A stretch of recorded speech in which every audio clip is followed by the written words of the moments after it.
Welcome to That's Based. Happy Saturday. I'm your host, as always, Caleb Salvatore, reporting from somewhere underground. We're laughing our way through the end of days. Brought to you by Outlaw Streamers, Chris Baker Radio on Live 365, and our friends over at Blood of Tyrants Wines. Drink bloodoftyrants.com with the promo code BASED, BASED, like the title of the show. You'll save 10% off your order at the checkout. They got two types of wine, both red and white. And if you go to drinkbloodoftyrants.com right now and use the promo code BASED, you will save 10% off of your order. Or you can get the Liquid Freedom energy drink that you see right there, and you'll save 10% off your order on that as well with the promo code BASED at drinkbloodoftyrants.com. Promo code BASED. Go do it now. All right, it is a big show for you this week. We don't have a lot of time to waste, so I'm not going to. Normally, I'd start this off with a personal story or a rant of some sort, but we missed a lot because I was gone last week, and the world is lit on fire since I've been gone. So, Stockholm, the other red-faced white supremacy's here with us. How's it going this Saturday morning? Hopefully our new streaming shit's working. Good. Fantastic. She's great. I am amazing, actually. She's doing fantastical. Yeah. And we'll talk about that in a little bit. She's not doing well because of... She's doing well because of one of our topics. Let's take a guess. What topic has got Mia so excited? Is it transgender shooter shoots 20 kids in a Minneapolis Catholic church? Is it Scottish girl pulls knife on would-be migrant rapist caught on video? Is it UFC fighter Raja Jackson beats WWE wrestler into a coma? Is it Southwest Airlines charging the fatties for 2 tickets now and not giving refunds? Or is it something else? We've got other stories. It's the Southwest Airlines. Southwest got you all pumped up now? That's what's got you all fired up? Yep. That's what's been making me smile these past couple days. Me too. My airline experience will be much more enjoyable. But before we talk about any of that, let's hop into the current state of the left. Excuse me, it's ma'am. All right, it's time to play my favorite game, and yours too, which is which liberal most belongs in a mental institution. Now, remember, the rules are simple. We're going to play you 3 clips, or in one case, show an image. And all you have to do in the comments on YouTube and Rumble is tell us which of the 3, they'll be numbered 1 through 3, most belongs in a mental institution. Now, the key word there is most, because as we know, all liberals belong in a mental institution, but by rule, one of them must belong there more than the other 2. So our first contestant, candidate number 1, is, I think, what you might call an idea guy. He's got the solutions to all of this country's problems, and he's got no problem sharing it from the comfort of his Snuggie. Violence is the answer. Stop telling us it's not. It's the only way that these types of regimes have ever been overthrown. It's never been through peaceful protest or contacting your congressperson or your senator. It's violence. It's always violence. So prepare yourself. Do you think he regrets that after the events of this week? Do you think he maybe I shouldn't have posted that? Or do you think that he's happy? No, he's probably happy. Here's the disturbing part. Did you hear that noise in the background? Was that a kid? So there's this guy's reproduced, and he's got his kids. Not only does he have kids running around while he's totally unhinged, he thinks it's okay to espouse these unhinged ideas in front of a camera with his children in the same room as him. So God only knows what he's talking about around them. All right, contestant number 1 is going to be pretty tough to beat. Let's meet contestant number 2, who's got some opinions on the big city. We truly are not bullying MAGA men as much as we should. Oh my God. Because what do you mean you're scared of cities? Cities? Like downtown? You're scared of that? You're supposed to be the protectors, right? Aren't you all the one pushing the gendered bullshit that men have to protect women? What are you protecting us from? I strap my toddlers into a car and drive them downtown literally weekly and think nothing of it. But you, my guy, won't go within a 5-mile radius without your Glock and being strapped up? I think we should be bullying them more. That seems like snowflake shit to me. These big, strong men get their stats from Fox News and think that crime has overridden these areas and the police are getting beat up. No, they're not. I literally went to the farmer's market downtown 2 weeks ago. It was fine. The little guy is scared of the big city. Oh. The only thing bigger than the city is her forehead. I will never pass up an opportunity to mock a woman's forehead on the air. I want to make that clear. A couple of things here. She called you a snowflake for carrying a Glock. First off, having protection does not mean you're scared of something. That's like saying you're scared of getting in a car accident and driving because you put a seatbelt on. That's like saying you're scared of your house burning to the ground because you have a fire extinguisher. No, it's not. You're not scared. You're prepared for something that you really, really, really, really hope isn't going to happen. That's the difference. Also, I think because I see this meme going around a lot that conservative men are scared of cities. Now, I'm in an interesting predicament because I am a conservative man and I grew up in a city. So I get to see it from both sides. Here's what I will tell you. There's two sides of this coin, right? The conservative men that are quote unquote scared of cities aren't actually scared. The people that make that argument are doing it in bad faith because that's the only way they know how to argue. They're not. You guys confuse fear for disgust. There's disgust for fear, I guess I should say. There's a significant difference. It's not that they're afraid of what's going to happen to them in the city. They just don't want to go into it because it's dirty, and if you're in the right parts of downtown areas, there's homeless people. I mean, I saw a homeless guy with his pants down pissing on the street the other day. I live in the city, so I put up with it. But I can see why somebody who's not from here might not want to deal with that. I mean, that's a fact. If you leave your car parked somewhere that's not well lit, there's a good chance it's going to get broken into. That's not going to happen in McCook, Nebraska, population 2,300. That's the difference there. So don't mistake disgust for fear. That's what people have to realize. The other side of that coin, the people that make that argument that, oh, the conservatives are scared of cities. Do you notice where she said she went downtown, Mia? The farmer's market. The farmer's market is a very specific segment. For those of you that don't live in the city, downtown areas will block off usually the nicer area because they've got all the rich white suburban women coming into the area. They'll block it off. There'll be police officers that these idiots want to defund so much, usually on site. There's a couple of them there. The farmer's market is not the full downtown experience. I can tell you that right now. That's the best part about the people that push this conservative men are scared of cities argument is these people aren't going in the hood. They have like 2 blocks of the city that they're willing to go to. The rest of it, they lock their doors and roll their windows up when they drive down that street. They're the ones that are scared. They make that joke as a matter of projection. That's what you have to realize. We got one more. Contestant number 3, this is an image here, is at a rally. Winsome Sears is a black woman. She's a Republican. She's running for governor of Virginia. She's very much against the trans in women's locker rooms. So a liberal, older white lady holds up a sign that says, "Hey, Winsome, if trans can't share your bathroom, then blacks can't share my water fountain." They shut USAID down, and I guess the Democrats can't launder any more money through it to buy some protesters, so they got to rely on the B team now. This is the JV unit. There's a video going around of some old man saying, "Hey, your poster's doing numbers on the internet. The reaction is not good from either side." And she just can't understand what's wrong with it. It just shows the liberals are more racist than us. They call us racist all the time. They're more racist than us without even trying. I mean, that's what they think of you guys. That's what they think of the minorities when they say things like, if you require, I saw what's her face was on Sunny Hostin was on TV the other day saying that you can't require voter ID because most black people don't have IDs and they don't know how to drive. I mean, do you see how racist that is? Do you see how racist it is when you tell me it's going to disenfranchise Native American voters because they just can't figure out how to get an ID. They just can't figure it out.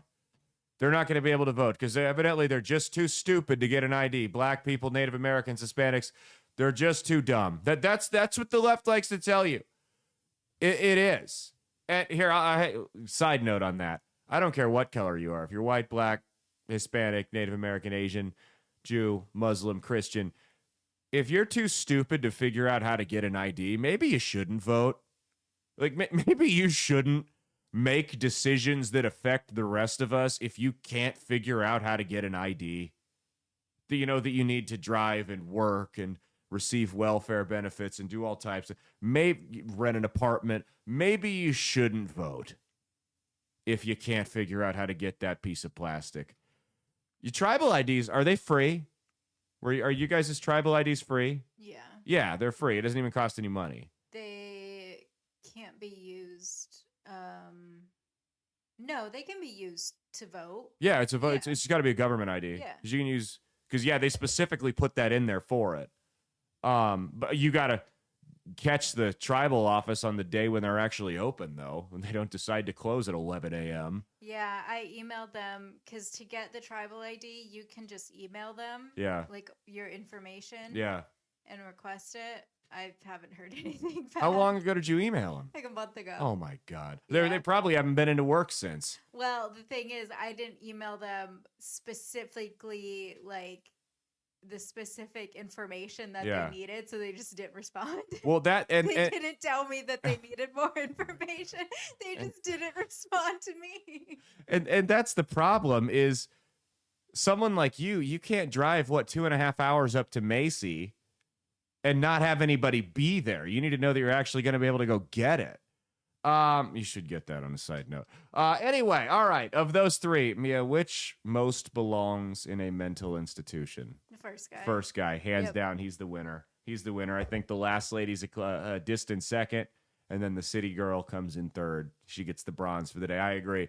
First guy in the Snuggie with the children and dogs running around in the background talking about how we need violence, and we'll get into that a little bit later. Congratulations, sir. You are the liberal who most belongs in a mental institution. What do you think he's going to do with his prize? Get another Snuggie. Another Snuggie. That one's looking a little tattered. Yeah. Might be time for another one there. What would you do if you grew up and your dad was making TikTok videos in his Snuggie talking about how we need to get political violence? How do you think your life would be right now if that was your childhood? If your dad was calling for political violence from his Snuggie in the living room in front of you on TikTok. I'm imagining your dad specifically doing that. Oh, God. I don't think my dad even knows what TikTok is. No, probably not. No, that's all right. That's been current state of the left. Stay tuned. We got a whole bunch more coming on for you. All right, it's time for store brand TMZ. Justin Bieber! And before we get into store brand TMZ, shout out to our sponsors at Tactilian, TACTILIAN.com with the promo code BASED, BASED, like the title of the show. You're going to save 15% off your order at the checkout on gifts for the Patriot in your life. Tactilian.com, TACTILIAN.com with the promo code BASED. You'll save 15% off your order at the checkout. They have home and office decor, apparel for you, decorations for your car, even some apparel for your dog. If you go to tactilian.com right now and use the promo code BASED, you'll save 15% off your order at the checkout. And a portion of the proceeds are also going to go to help build homes for wounded vets. You'll also be helping a small, it might be local depending on where you live, a small business that was founded by a former member of law enforcement. Tactilian.com, TACTILIAN.com with the promo code BASED. You'll save 15% off your order at the checkout. All right. Store brand TMZ time. Here, let's kick this one off first here. This is, we got a brand new song. I know Taylor Swift's got a new album coming out in October or whatever. We got a new song that's going to dominate the charts until then, though. Hands down. Go ahead and check it out. Now, if you got an appetite, right here's the place to be. We're eating big, fat meatballs round the 2:45. The feast is prepared. It's about to go live. Now about the time for the family to arrive. Cousin Angelo's got provolone and here comes Lulu. Mama Justice and Ashley got the tiramisu. Don't forget the Rizzler and Uncle Solasta. We'll be eating big fat meatballs with Virgil and pasta. Big fat meatballs, they're our favorite meal. Big fat meatballs made of pork, beef, and veal. Big fat meatballs for our daughter and son. Oh, yeah. Big fat meatballs for everyone. Now on a Friday, we'll kick back with chicken. Big fat meatballs. What'd you think? They've switched it up. They're not talking about bringing the boom. Oh boy. Big fat meatballs. That's going to be our new sound effect. AJ and Big Justice, right when you thought they were out, they're back, baby. You can't count Big AJ out. You just can't. You can't. All right, next up, we got college football seasons coming up. I made some picks. They're probably all wrong by now by the time you're listening to this. That aired on our Wednesday show. Oklahoma tight end Jaron Canuck, though, for his preseason photo, had let's call it an interesting promo pic. Check this out here.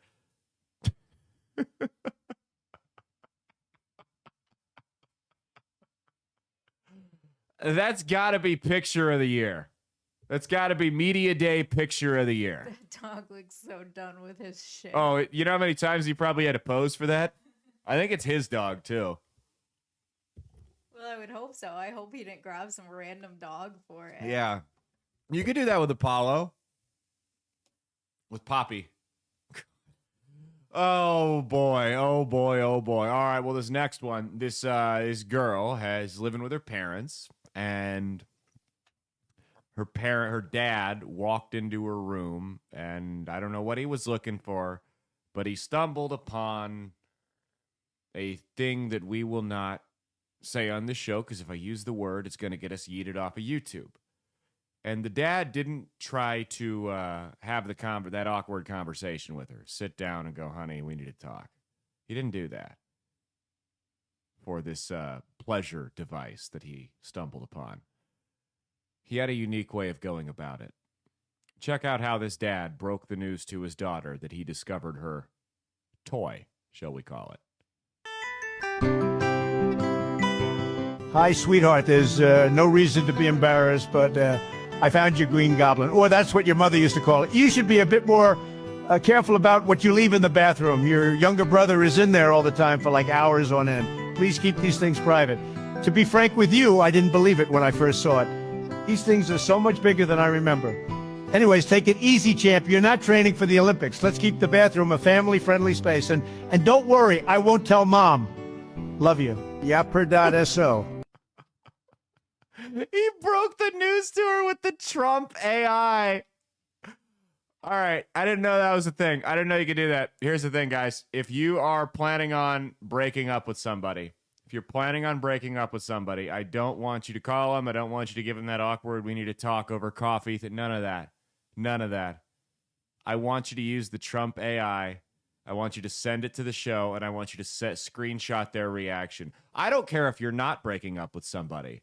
I want you to fake break up with your girlfriend with the Trump AI, screenshot her reaction, send it to us, and then you can make it up. We'll even call her live on air, tell her it was a prank for a radio show. Okay? That's what I want. Mia, do you think that's a good idea?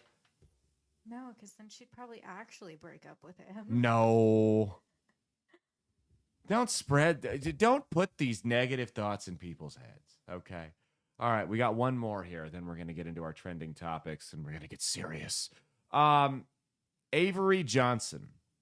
He's a quarterback for Kansas State. His team went to Dublin, Ireland, to play the annual college football game over in Ireland that they play in week 0 of every year. So they played Iowa State, and his team lost. Lost by 3. It was a devastating game. I bet Kansas State was thoroughly disappointed in that, but that's neither here nor there. This wasn't the worst part of Avery Johnson's day, though. this clip that you're about to see right here was, and I'll tell you why after we play it.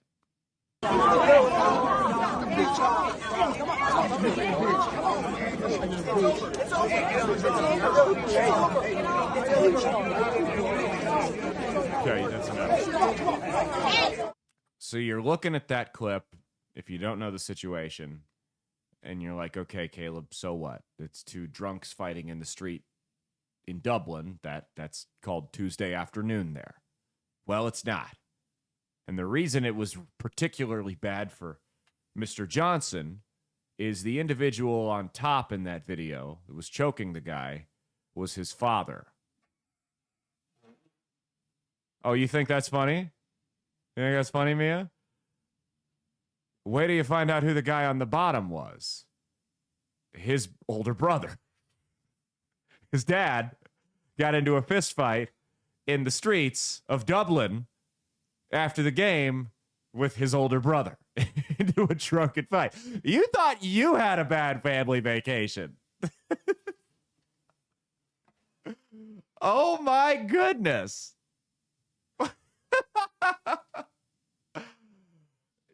Something tells me that when they get the family tickets for the slate of home games, the Johnson family is going to be on opposite sides or maybe excluded altogether. Now, they issued an apology on social media. Here's what it says. It says, we sincerely apologize for our actions following yesterday's football game in Ireland. Senseless bickering escalated into an unnecessary fight. We have resolved our differences and take full responsibility for our actions. We've apologized to our immediate extended family. Now extend our apologies to Kansas State University, its alumni and fans. We regret this incident, have learned from it, and are committed to to ensuring it doesn't happen again. Please accept our deepest apologies, Mark and Anthony Johnson. I want to know what do you think led to the fight? I mean, what leads to a father and son choking each other in the pouring rain in a puddle in the streets of Dublin? How do we get to that point? That's the question here. Drop a comment on YouTube and Rumble. Let us know if you're not following the That Space with Caleb Salvatore Facebook page or in the group. Go follow one, join the other. Do both of them. Follow us on all the socials.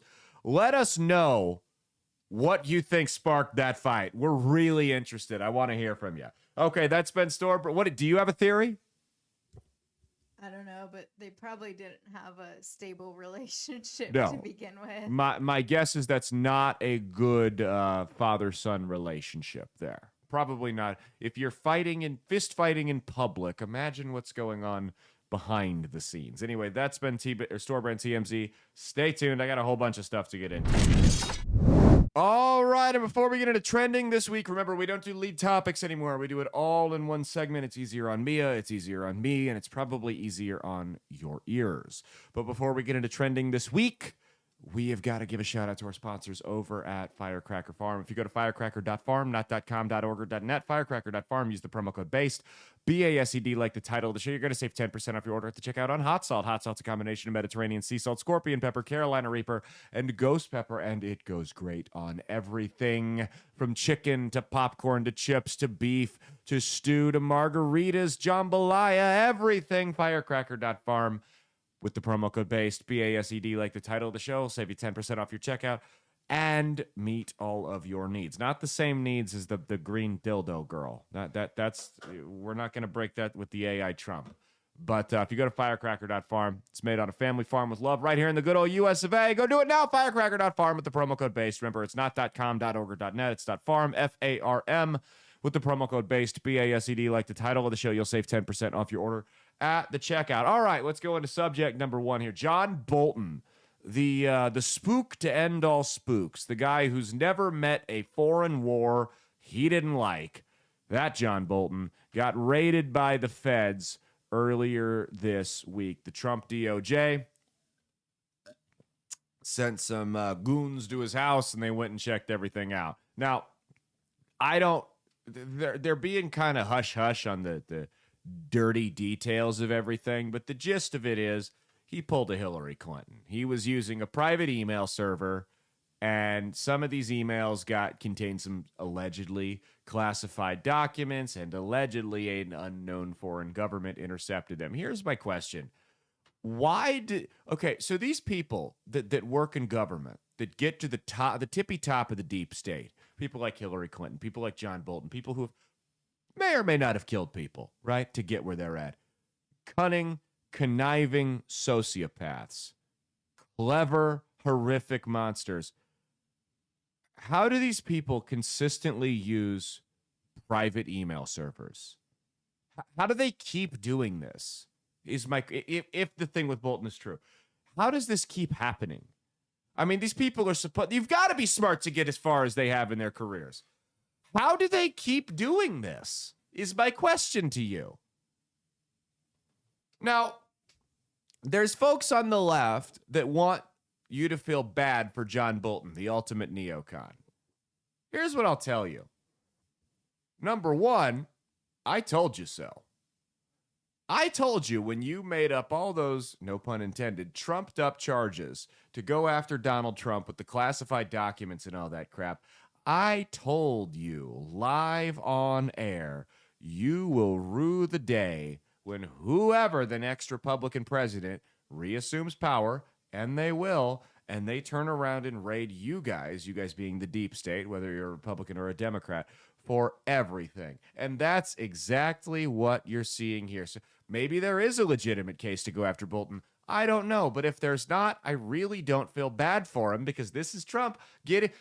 Listen, did you really expect Donald Trump, one of the most vindictive people on the planet, to not turn around and go back after you when he reassumed power the same way you went after him? You really didn't think that the most petty individual on earth wasn't going to try to get back at you the same way you went after him? No, these people got cocky. They didn't think they were ever going to lose power. They thought that Trump and the MAGA movement was dead in the water, and the Republican Party was scattered, which it was a couple of years ago, and there was no chance that they would ever regain significant power within the next decade, and they gambled and they lost, like I did in Vegas last weekend over and over and over and over again.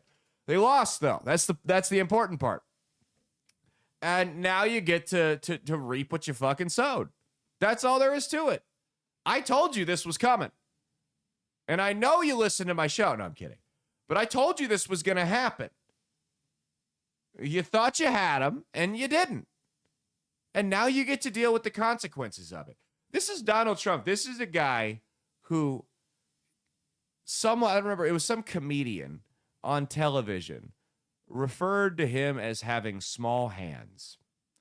And every year since that's happened, Donald Trump has sent this guy a letter in the mail where he traced his hand with a gold Sharpie and signed it, "Not so small, are they, Donald Trump?" He's mailed this to this guy. He mailed this to this guy every year until the guy died. And then he sent it to his wife and kid. No, I'm kidding about that part. But you didn't think that guy was going to try to get back at you? Here's the second thing about this. It's John Bolton. I don't give a shit. I don't care. Would I like to see the DOJ abused to go after political rivals? No, I think that's a slippery slope. But this particular political rival, John Bolton, the guy who, like I said, has never seen a foreign war he doesn't like, the guy who's all too happy to send American kids from, inner cities and rural areas to go die in foreign wars for shithole countries that wouldn't piss on us if we were on fire, that he would never fight himself and would never send his children to fight in? I don't care. You see how freeing that is? When you abandon, when you're consistent 99% of the time and take little breaks for the scummiest of the scummy, right? For the worst people on the planet, it's okay. Yeah.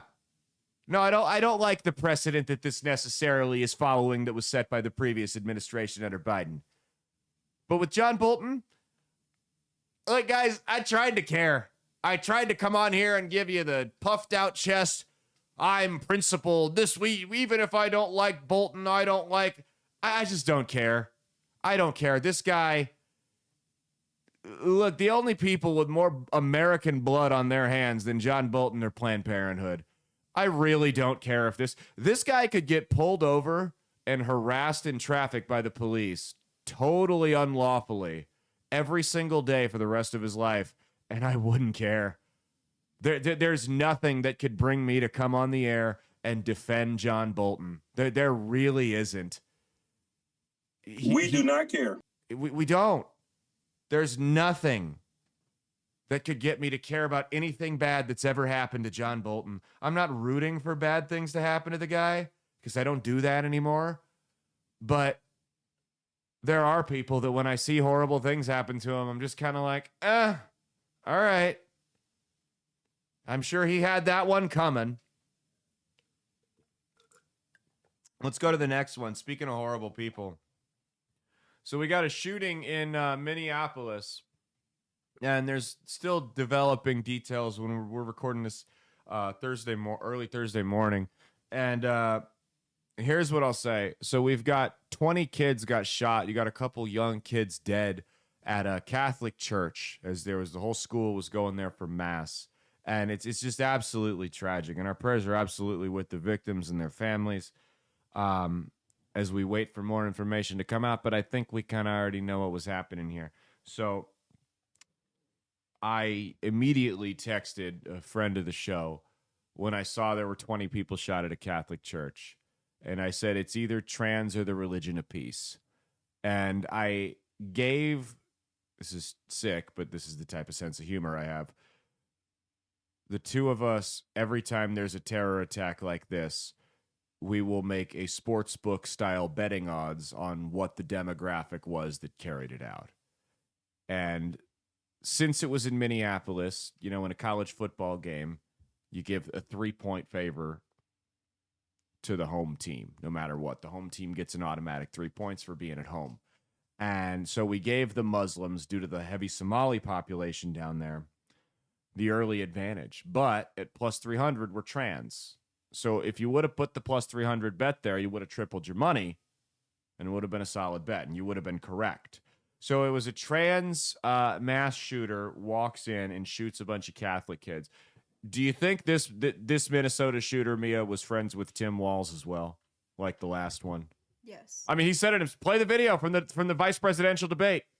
Yeah, I sat in that office with those Sandy Hook parents. I've become friends with school shooters. I've seen it. Look, the NRA. He said it himself. Now, so there's a lot of weird stuff on social media. The guy posted like a 10-minute. The guy, I will not refer to him as a her. The guy posted a 10-minute video of himself showing off all his guns, a compilation of him putting Jesus Christ's face on a target and shooting at it. Here's some pictures of the things this psycho had written on his gun. Go ahead.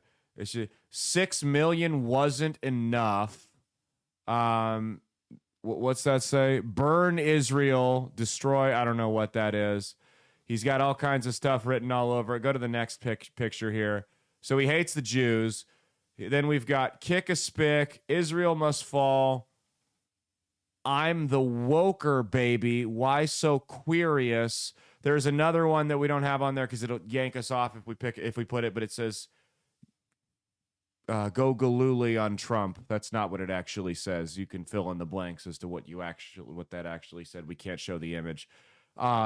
So yeah, this is what was written all over this guy's gun. So he's a very, very stable individual. And here is a document from back in 2020 where we don't use mass shooters' names on the show. Go ahead, pull it up. But the individual in question became a woman. That is an official request through the state of Minnesota for a gender change. So it is a transgender individual who refers to himself as the woker, walks into a Catholic mass for children and shoots 20 of them. And the reaction has been exactly what we'd expect it to be. Exactly what we'd expect it to be. The calls for gun control. By the way, Minnesota, one of the defund the police states, the OG defund the police city was Minneapolis, where this happened. Don't forget, got some of the strictest gun control in the country. Don't forget that part. Churches, gun-free zones. None of that stopped this lunatic. Walked right in, started capping kids. So let me ask you guys a question. How does it make sense? How does it make sense that I should lose my right to defend my family because some freak who's confused about what bathroom he should use walked in and killed a bunch of kids? How does that make sense for me? Why do I lose my gun for that? Why? Can anybody tell me that? I mean, here, it's just so gross.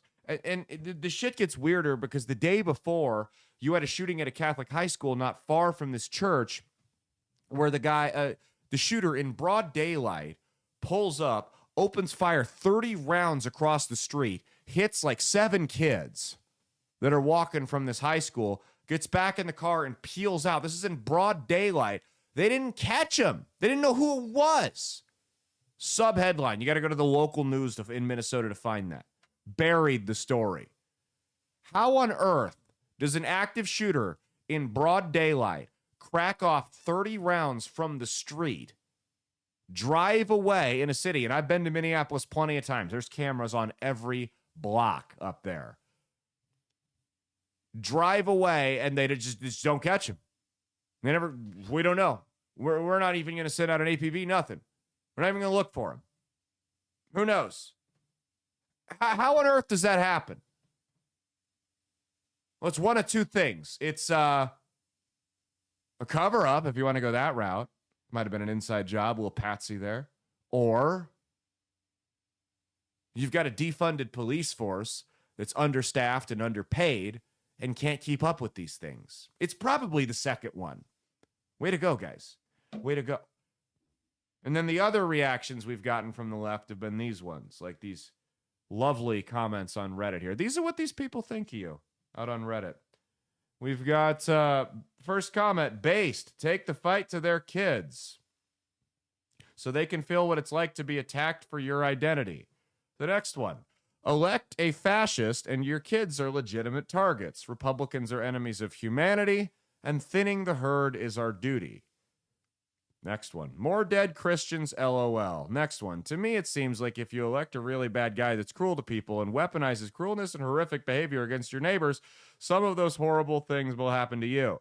The next one. Maybe their Christo-fascist parents will think twice before supporting an administration that kills Palestinian children. The mental gymnastics here are despicable with these people. And I know people want to write it off. Oh, they're Russian troll. No, they're not. There's people in this country that some of you may interact with and have no idea that believe this shit. They truly experience glee when 20 kids get killed because they're in a Catholic school.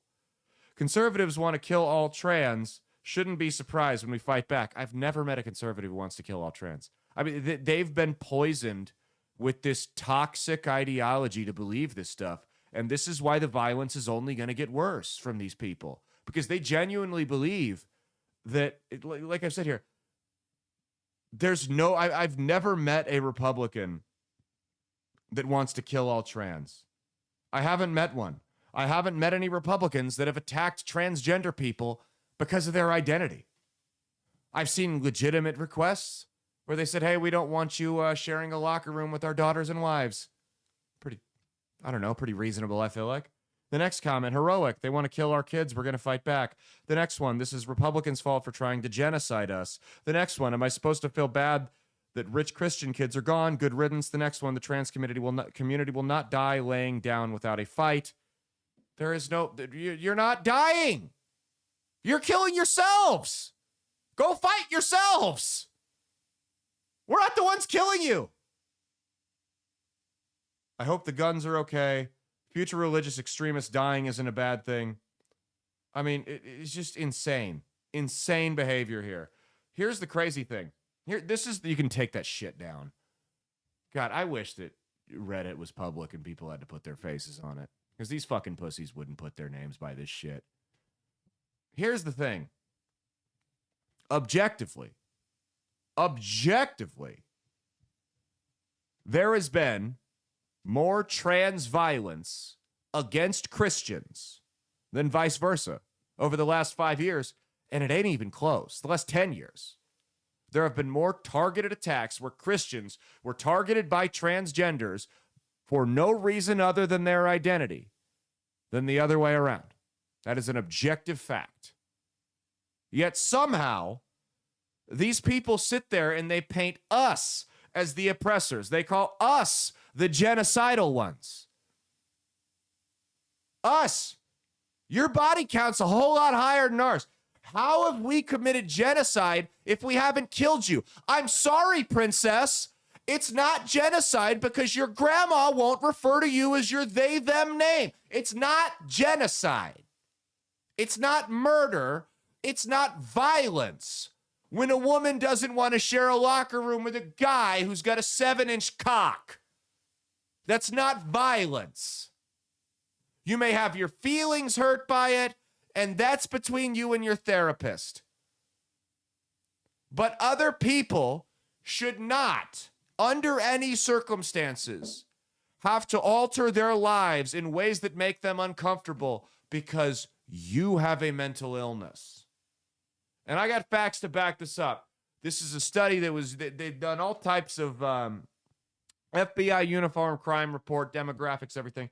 They've compiled, this is a graph here. Mass shooters in the last 10 years. So a mass shooting is an incident with 4 or more fatalities, and this is expressed as rate per million people.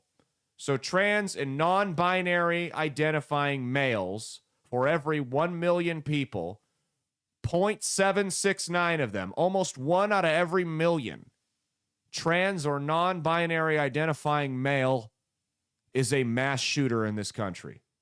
That is fucking insane. Insane.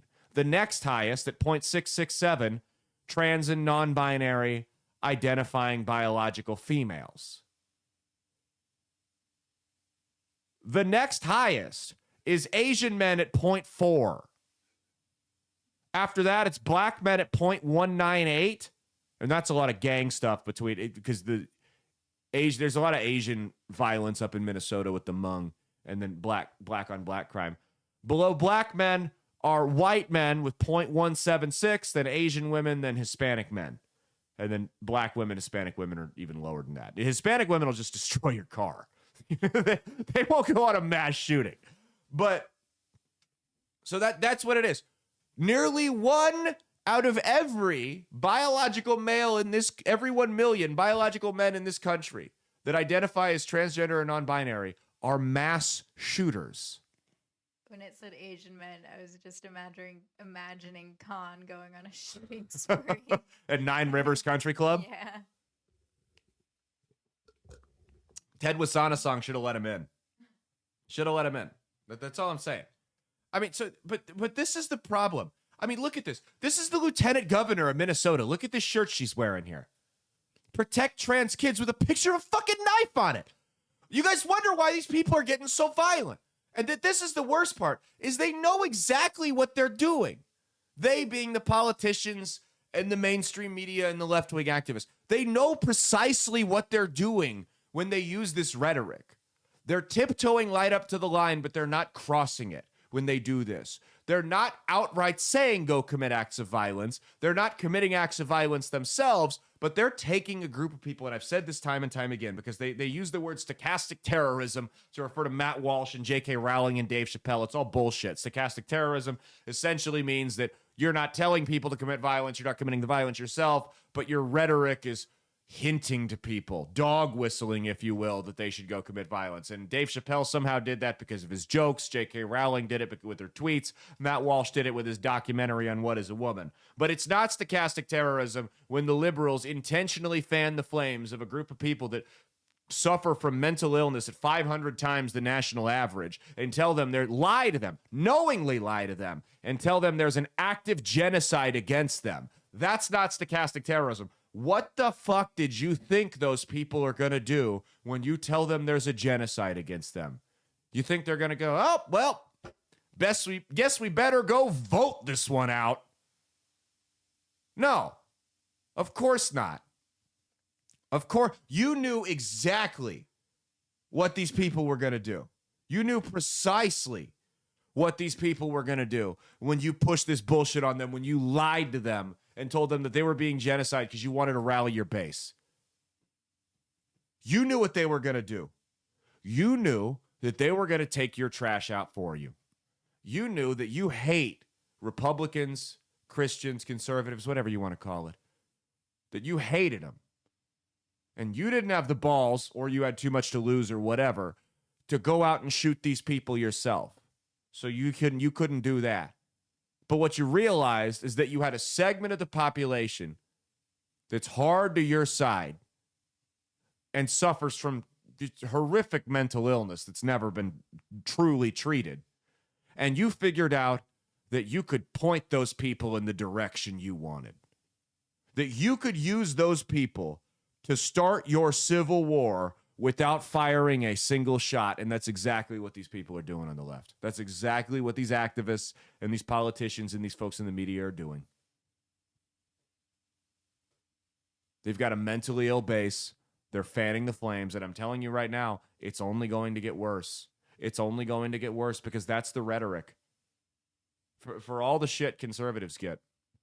When you heard about, I mean, what's Wade Michael Page that went and shot up the Sikh temple, and that was years and years and years ago. Ain't a conservative on the planet that defended that guy.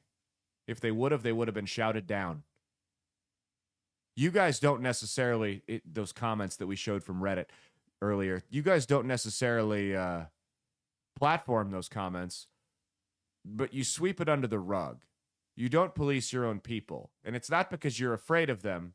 It's by design. It's because you want them to say those things. You want them to commit the acts of violence and scare your political opposition so you don't have to get your hands dirty. This is their goal here. This is going to continue. They won't even acknowledge any of their own wrongdoing in any of this. They're going to continue to tell people that conservatives and Catholics and Christians and Republicans are genociding them. And it's not going to stop at trans people. That's the beginning. They'll tell the trans community that, and then they're going to continue to spread it to their mentally ill base until a third of the Democrat Party believes that they're being violently oppressed by people who really don't think about them all that much and feel like they need to go out and commit random acts of violence at different churches. That's what they want. They want you afraid to show your face at church. They want you afraid to show your face at any right-wing, patriotic, whatever event. That's the goal here. They want to scare you into submission by riling up their mentally ill base to go out and commit acts of violence. They want to scare you out of doing the things that help you build community, out of doing the things that quite literally contradict with their very lifestyle because they're pure evil and we're not. That's what they're trying to accomplish here. Look, here's my thing. It's pure evil! I mean, you saw those. I don't know how else would you describe those comments other than evil. I mean, just disgusting, despicable, horrific people. The brains have been broken, and don't get me wrong. There's people whose brains are broken on the right too. I don't see, and I see it. I see it all over the internet. I don't see anything like that. I don't see anything like that. Not even remotely close. And if somebody does get stupid enough to step out of line like that, it gets shut down. They don't do that. I mean, this is a serious problem. They're trying to kick a civil war off with this crap, and the trans community's the red carpet. That's who they're rolling out first. That's their cannon fodder. And they can't realize they're being used by these lunatics to go out here and start this violence. Listen, I don't know what the law is where you guys that are listening to this live. And I don't want to encourage anyone to break the law. So you should check your local laws and act accordingly. I would highly recommend you're strapped in church this weekend. Highly. If you're going to anything like that. Those are targets. That's the reality. I know our church, after the shooting, the church we go to, I'm not going to tell you guys where it is for obvious reasons. Actually, no, I'm not even going to tell you what they did because that would probably narrow it down to where we go because they were one of the only ones. Yeah, so we're not even going to talk about what our church does. I don't want some lunatic that sees this to overreact and go hunting for me. And I'll tell you what, you go hunting for me, you're going to get more than you bargained for. How about that? Okay, let's go to something a little bit more cheery. Something a little bit more cheery. Cancer rates are up. No, I'm kidding. Taylor Swift's engaged. Let's talk Taylor Swift. Get this shooting thing off of here. Taylor Swift's engaged. Pull up the engagement pictures there. There they are. Look at that rock. How much was it worth, did you say? 500,000. So almost as much as yours. 550,000. Almost as much as yours. Yes. Did he get it? Do you think he went to Jared? Yeah. Yeah. Every kiss begins with K. Maybe. It looks like costume jewelry. I'm not gonna lie. It like, I know it's real because she's a billionaire, but if I saw that on a woman's finger at the mall, I would assume it was fake. I will be honest, it's not my favorite, but it's like it's her. Yeah. Like it's something she would, because it's kind of like old timey. Yeah. And it's something that like she would wear. Yeah. It's not really it's not my style. I don't really like it, but Yeah. it's her vibe. Well, you know what? I'll tell you what. I, for one, am just thankful for President Trump's economy. Because if it weren't for President Trump, Travis would not have been able to afford to get this ring and pay for they wouldn't have been able to afford their wedding. So thank you, President Trump, for keeping the price of groceries stagnant so that these two are able to finally get their fairy tale ending. That's what I'll have to say. Okay, you take that image down there. I think I'll just keep this up. You'll just keep it up. You'll keep it up for the rest of the show. That's they wouldn't have been able to afford to get married under President Kamala Harris. That's a fact. That was in his backyard. Was it? Yeah. Nice. So, do you think she's going to make him sign a prenup? I'm sure that's already in the works. I'm sure that's and Scooter Braun will have the rights to the wedding. No, he'll get half their shit. No, I mean, so good for her. She can finally retire. She married a rich guy. That's gold digger, right? Yep. Yeah, that's no, I mean, here's pull up we got an image here. We used AI to see what the wedding's going to look like. We got an AI image of Taylor Swift walking down the aisle at her wedding.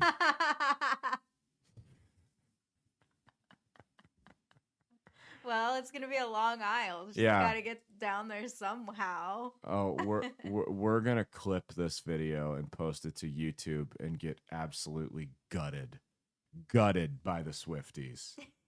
Gutted. Let me tell you something. We've criticized a lot of people and groups that have like cult-like followings. The only reaction that I've ever gotten that's even remotely close to the ire of the Swifties, which we've caught a couple of times, and it doesn't catch it, is when we made fun of Andrew Tate. It's the Andrew Tate fanboys. I mean, she has become Andrew Tate for women.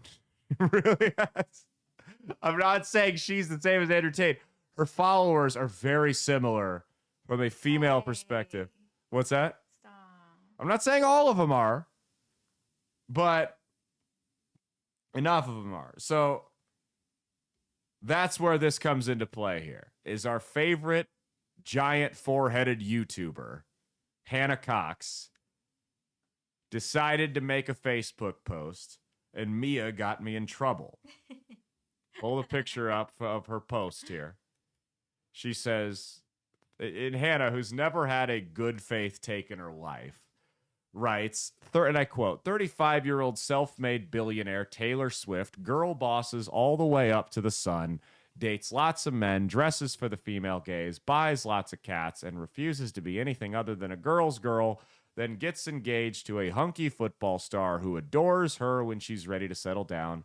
Red pill losers, hardest hit right now. Laugh emoji. And what did you tell me when I read that comment or that post? I mean, I'll just say it if you don't. You can say it. Mia told me, and she's more than welcome to correct me if I'm wrong here. And Mia's a giant Swiftie. She said, and I quote, she didn't girl boss her way to the top. her daddy paid it for her, end quote. Now, obviously, there's a little bit of nuance to that. What's the deal with her dad? How did that work? I've got 6 minutes allotted to this segment. Only 6 minutes? 6 more minutes. Oh my goodness. 6 more I minutes. could go on Give me and a on about this whole... brief rundown on how daddy helped set up the empire. So her dad's really rich. He's Yeah. like an investment banker, like super rich. And so they moved to Nashville so that she could get started with her music career. And when she Which most families can't do, by the way. Most people cannot pick up and move their children to another state so they can do a 1 in a million shot at a music career. Yeah, they literally moved their entire lives so that way she could start her music career. Mm-hmm. But yeah, he went and bought like all of her albums so that way it the sales, It inflated. yeah. But yeah, so he kind of And he invested in studios too, didn't he? he invested a lot of money in her. Yeah. I mean, like, if it wasn't, so he got her He got her the start. She got a little head start. Yeah, so he got her started. He did give her like the head start. From there, though, she did work her way to the top. Yeah, we're not denying that. No, but if it wasn't for Daddy bankrolling everything, Yeah. she wouldn't. And that's, I mean, that's, you know, good for her. Good Yeah. for her for having wealthy parents who had the Sure. had the means to pick up their life. And Yeah, and I'll tell Warren Buffett wouldn't be where he is today if he was born in a trailer park in Kentucky, you know? Like, you won the lottery. It's fine. I'm not saying she wouldn't have been successful. She would not have been as successful to the degree she's at right now if two things didn't happen to her. Number one, her father. Number two, Kanye West. If Kanye West didn't storm the stage, I mean, that was a moment for her, was it not? I mean, because it got her, she was famous at that point, but she became, you know, everyone in the world had sympathy for her because this drunk asshole Kanye stormed the stage and interrupted her speech. You got this cute little innocent teenage girl up there. What the hell's going on? Kanye's up there ranting and raving. I wish it would have happened now because it would have been funny to see him grab it and start yelling about the Jews. That would have been more entertaining. But so I simply quoted you, and then I put the hyphen. I said, my wife, the biggest Swiftie I know. And I just disclaimer, I'm a huge Swiftie. I have been since she's got a she first tattoo. came out. Yes, I have a Taylor Swift tattoo. I've been a huge Swiftie since she first came out. Like, yeah. So I'm not like a hater. She's not a hater. Anything like that. I've said before, I find the people that hate on Taylor Swift for no reason to be a little weird, personally. Her music's fine. It's not my favorite. It's not bad. I think some people obsess over her and it's a little goofy. People from my political persuasion obsess over her a little bit, and I don't see how it's productive. Trump wished her congratulations, though. Yeah, I saw that. Because he knows it wouldn't have happened without his economy. But so I commented that. I'm talking hundreds of replies. Hundreds of replies. And when I go and I look at the women that are coming after me and were calling me a stupid for saying this, and one of them said she was a pick-me. Let me tell you, when I click on these profile pictures, there were more fives than a television phone number. Some of the nastiest looking women you will ever see. And the only reason I'm even going that way, because normally I'm not going to come after you like that, but you're going to go after my wife, you're fair game. That's all there is to it. You know, there was one girl that said that I didn't even have a wife and I was lying. So I replied to her with a picture of us at our wedding. And she goes, tag her. I'm like, yeah, no, I'm not going to tag my wife so that hundreds of bull dykes can harass her. I think that's a stupid idea. I think that might actually, would that get me in trouble? That would get you in a lot of trouble. Yeah, that I'm not going to do that. So you know what I started doing? Started looking at all their profile pictures and rating them I just replied to all of them.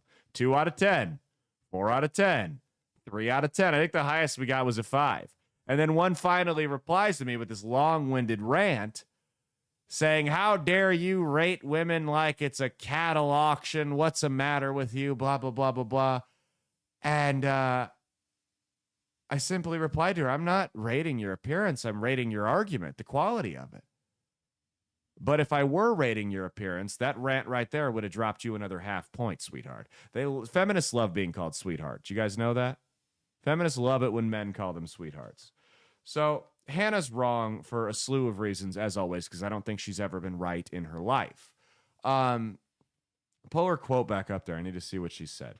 So the first thing you have to remember here is Taylor Swift is the exception to the rule. Taylor Swift is a billionaire superstar musician. Travis Kelce is also the exception to the rule. He's a multimillionaire Super Bowl champion professional athlete. If you follow the girl boss path into your mid-30s and try to date a bunch of guys, I'm just going to quote her, girl boss your way to the sun, buy a lot of cats, and refuse to be anything other than a girl's girl, which I don't even know what the hell that means. 99% of the time, if you do that into your mid to late 30s, you die alone and childless. Do not look at Taylor Swift and use her as an example of what you should do, because she is the exception to the rule. You can take it down. Listening to this right now, take it off. The picture just makes me so happy. You guys listening to this right now, ladies that are girl bossing your way through life, thinking that you're going to have the fairy tale ending Taylor Swift did, I hate to break it to you, the numbers ain't on your side. It is just such a fairy tale ending. I'm ranting right now. It's just a fairy tale. I'm happy for him. Her. I'm happy It's that just Trump so- created this economy. It's just so. We're not going to cry on the air. We're not going to cry on the air. Okay, take the image down.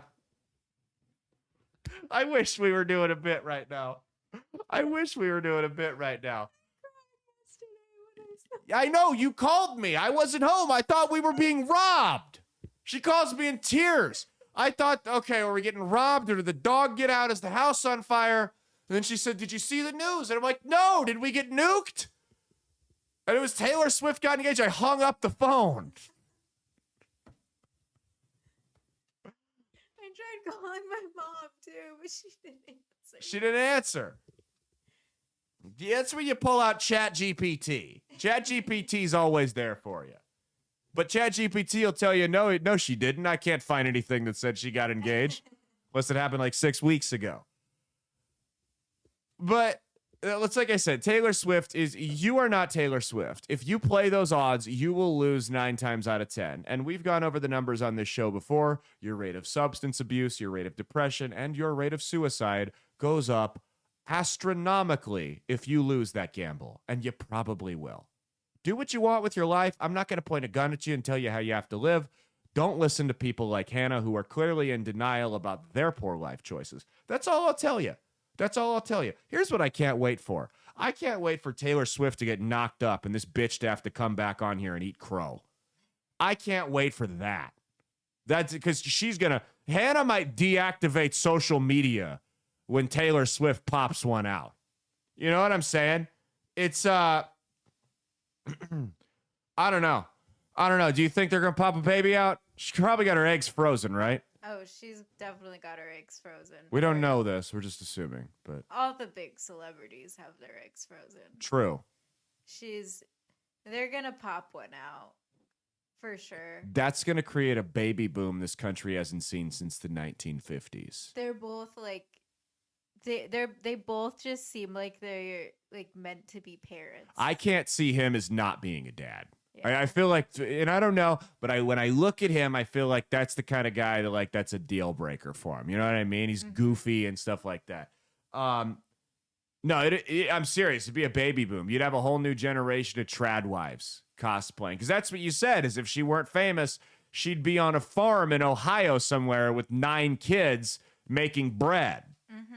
Yeah. Oh, she talked about sourdough for like 20 minutes on the podcast. On this show. Yeah, we did interview Taylor last week. She has some very interesting opinions on the Jews. You want to check that out. It comes on after Adam Gottschall's interview. We gave Taylor the second slot. Adam got the first one. They got engaged after they recorded the podcast. He was getting everything. He had people getting everything set up like while they were recording the podcast. Could have done it here. We would have let him do it here. Here's my final message. Final message. If you're a guy and you're dating a girl, you're in your 20s, you've been together for over a year, clock just started ticking. Clock, you got not 8 to 10 months to get that ring and get that question out. You don't got to do anything spectacular. It's not what she wants. She wants to be engaged like Taylor. Clock started ticking. Your Uncle Caleb's just giving you free game. Have I ever steered the people wrong?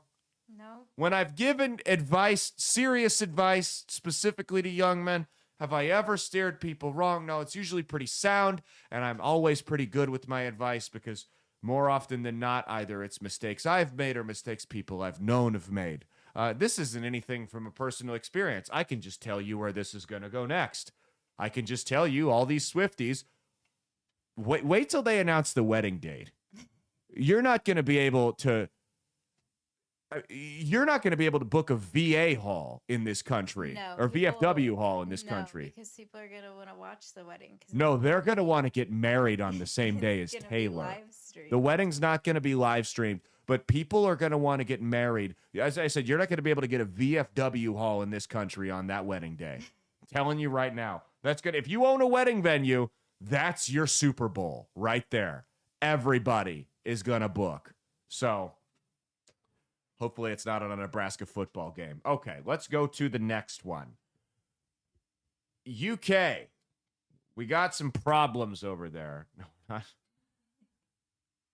This is not the UK. Look at them. You can pull it up on your phone and look at it. He was just a big dum-dum with a friendship bracelet and a dream. And now they're getting married. Friendship bracelet and a dream. And this Scottish girl with her axe. She doesn't have a dream. But so we've got a Scottish girl and her sister. I think they were 12. Yeah, they were 12 years old. The older one was. No, 14. The younger one was 12. And there was a migrant from the Middle East who we know have added so much to the culture over in England, Scotland, and Wales and Ireland over there. They've made things so much better over there. You know, like rape rates skyrocketing, violent crimes, muggings, stabbings, things like that. They've added a whole lot to the culture over there. But we've got a migrant approaches these girls, and it's illegal to carry blades over in the United Kingdom because they've been disarmed and cucked out like livestock over there. But the migrant approaches these girls, and, well, go ahead and see how the girl responds to it. You don't dare! Yes, you have a knife. You don't! Hey, I'm fucking 12 feet! You're fucking bad and Why are you fucking with us? These are fucking kid bashers! Show the knife. Show the knife. Get Show the the knife. fuck away from her! Show the knife. Show the knife. Don't touch her! That's Don't it. me, That's do it. whatever Show you the want to knife. me. Get my little sister! Show the knife. That's it. Don't fucking touch my little sister! She ain't fucking 12! Where's her fucking touching me? She's fucking 12 and you just badgered me, mate! Where's her fucking touching me? Yeah. Show the knife. Maracha. Don't touch her! You're to me! Don't touch her! So the 28-year-old migrant is the one who's filming. Guess who got arrested? The 12-year-old. The 12-year-old girl is the one who got arrested there. Or excuse me, the 14-year-old, sorry. She is out on bail right now. They have not dropped the charges. And they have arrested the alleged attacker, 28-year-old man of migrant background. He has been charged with attempted sexual assault of a minor. But they arrested her because that's what happens. That's what happens. I mean, they have imported. This is when we talk about controlled demolition of a society. That's what's happening in Europe right now. They've imported monsters who do not operate under the same code of ethics we do. I hate to say it that way. It's the truth. They don't possess the same moral values we do. And then they made it illegal to defend yourself from the monsters or even criticize them in any way, shape, or form. That's how you destroy a society. And I'm seeing people on the left, of course, defend this guy. She shouldn't have had that weapon out. He was recording for his own safety. Okay, first off, the little girls are screaming and crying there. Let's throw all this aside. Let's throw the migrant status, the racial aspect. Let's throw the knives, everything aside. Let's think about this from just a human being perspective. You're a grown man. There is absolutely, under no circumstances, no exceptions, no reason for you to ever approach a 14-year-old girl who you are not related to or you are not teaching in a classroom. Ever. Ever. On the street. Ever. You're never allowed to do it. It's never okay.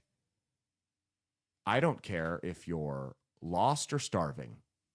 Go ask somebody else for directions. Go find something else to eat. You don't get to talk to them. And when they pull the knife out, she shouldn't have the knife. She's 12 years old. It's a sad state of affairs where a 12-year-old girl feels the need to carry a knife around. Say the same thing I did about Carmelo Anthony's situation there. When they pull the knife out, maybe that's the indication, hey, I've clearly made these girls uncomfortable. Should probably go away. Probably leave them alone now. I've crossed the line. I mean, look, I'm a dude. We're all dudes. We've been in, every dude listening to this has been in a bar, hit on a girl, made it clear she wasn't interested, and gone, whoa, my bad. And there's some that don't. And those guys are called creeps. That's how it works, right? The ones that don't back off. Now, if you pull your cell phone out and the girl's 12, that doesn't just make you a creep. That makes you a predator. That's the difference right there. A predator that we should hang from a fucking bridge because you're of no value to society. That's the problem here. And that's the problem when you do exactly as I said, you import a group of people that view women as second-class citizens, that view them as property. And how dare that 12-year-old girl turn down my advances? She has no right to where I'm from. And you know what? If you come from a place that views women as that and you want to get away from it, that's fine. That's your culture. That's where you're from. The problem is when these people don't assimilate. You're a guest here. You follow our rules, not the other way around. If you come into my house and I say, can you take your shoes off in my house? No, I think I'll keep them on. And you kick them up on my coffee table. I'm going to kick you out of my house because you're a dick. And even though the shoe thing's a really small thing, you've made it clear that you have no respect for me. And no matter what I say, you're going to do what you want, so you've become an active threat. You can't follow the norms and rules of my house. You got to go. Because it's only a matter of time until you continue to up the ante, until you continue to escalate things, and you become an active threat to me and my family. So I have to kick you out of my house. This is the same thing here. And this is 100% intentional what the leftists what the Marxists are doing in the UK. You're watching what they plan to do with us next. This is going on all over Europe. Look at this. This is a politician, an elected official in Switzerland. Switzerland! It's an image. She's a refugee from Switzerland. This is a picture of her with a firearm. Right here. She's a Muslim politician, member of the Green Party. Sanija Ahmedi took a picture of Mary and baby Jesus and put 12 rounds with a handgun through it. That's what they think of you. These are the people they want to bring in. But you're the problematic one. You're the closed-minded bigot if you criticize her for that. These are the rules that the left has set on us. I don't make the rules. That's just what they say. That's just what they say. We have to be accepting of this. Guys, other cultures, I've said this on the air before, I'm going to say it again. Accepting of other cultures is different types of food, different types of music, different types of wardrobe, dancing, religious practices, things like that, things of that nature, right? Like, for instance, the Hispanic culture, big on family. It's not uncommon to see 3, even 4 generations of people in a Hispanic household. That's a cultural thing. That's their thing. That's how they choose to live. And you know what? It saves them a lot of money. Sometimes I've thought about doing it.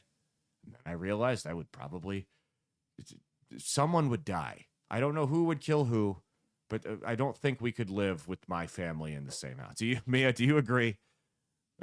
It wouldn't work. Mia would probably be the killer in this situation. I don't know who she'd kill, but it would be. That's a cultural thing, right? Believing that 12-year-old girls should just have to put up with your sexual advances, that's not culture. Throwing gay people off of roofs, that's not culture.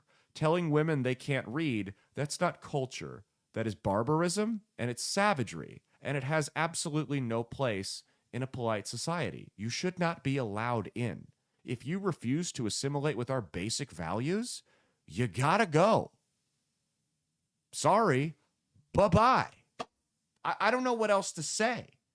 I mean, this is a soft crusade in this country that you're watching, and it's already worked in Europe. And I always tell you, this woke shit that the Marxists practice, it always starts in Europe. That's the trial run they're willing to put up with more than we are here. Starts in Europe, makes its way over to Canada, and then finally down to us. It always goes that way.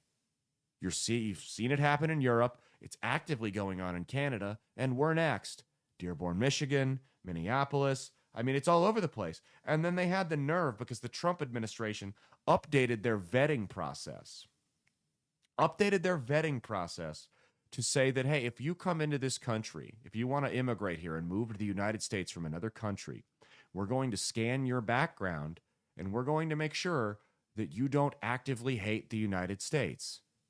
And the left is upset about that. Why would you want to import a bunch of people that hate the United States? More importantly, why would those people want to come here? No, I'm sorry. It's not an open door policy. Your house isn't an open door policy. If I rang your doorbell and said, I fucking hate you, I can't stand anything about you, can I come in? You'd slam the door in my face. Why would you want to associate with me? Why would I want to associate with you? If I came to your house telling you how much I hate you, and I can't stand everything about you, and everything you do is wrong, and then asked to come in, wouldn't you start going, why does Caleb want to come into my house? Does he maybe have some bad intentions? Does he maybe plan to take some nefarious actions against me? Maybe I shouldn't let him in. Maybe he's somebody I can't trust because he's loudly in my face telling me that I shouldn't trust him. Just maybe.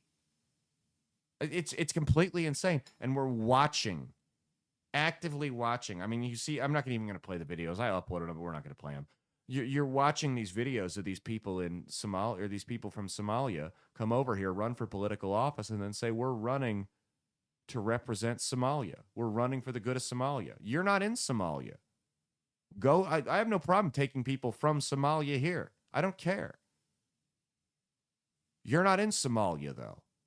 If you want to represent Somalia, go back to Somalia and run for office in Somalia. Does Somalia not sound like a word anymore? You should. The second a politician, and I don't care if it's Somalia, if it's Israel, if it's wherever, the second a politician comes out, Ukraine, comes out and says that they're acting on behalf of the interest of another country, that should be the end of their career. Boom, you're done. You don't get to hold office anymore. We might even try you for treason. That's not your job. I mean, there was once upon a time when there were corrupt politicians acting on behalf of foreign governments, but they tried to hide that. Now they're proud about it. They're proud of it. They brag. And this is where it goes. I played you that video that's going viral in Scotland because I wanted to show you how it ends if we don't wake up in the United States. I don't want you to get violent. I'm not the lunatic in his Snuggie. I don't want people to get violent. I truly don't. I don't. You have to fight the spiritual battle day by day to maintain your culture here in the United States. And that's not a white thing. I'm not a white nationalist. American culture, Western culture, civilization, regardless of what you look like, is superior to anywhere else on the planet. I'm a firm believer in that. And if you're willing to partake in American culture, the culture where people can come from all different types of backgrounds, and we may not agree with their lifestyle, we may not agree with their beliefs, but if they're not going to hurt anybody, we'll let them do their thing, and they'll be granted the same opportunities to succeed as the rest of us. If you're a believer in that, I don't care what you look like, I don't care what your religion is, you're more than welcome to come here. The problem is there is a sect of Islam, and it's not all Muslims. I want to make that clear. There's a sect of Islam that does not allow them to assimilate. It requires them to conquer, and that's what you're seeing in Europe. That's what you're seeing in the United States, eventually. And that's where it leads, is you will have grown men attempting to sexually assault young girls on the street, and those young girls will be arrested for defending their little sisters. Welcome to hell. Okay, speaking of the Muslims, that's a good segue there. Zoran Mamdani, or as we're going to call him now, Zoran Mom Scrawny. I am never letting this go. As we know, the Democrats have got a serious problem appealing to young men. They just don't see the masculinity in them, right?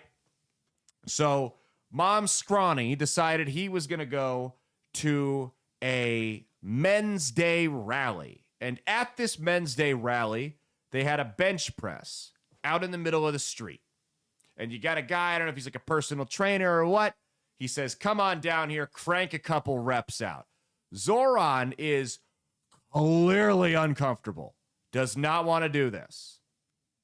But he does it anyway. Now, on each side, there's a 45-pound plate. Now, I've heard some people say it's 25. I say it's 45. You can see it in the still.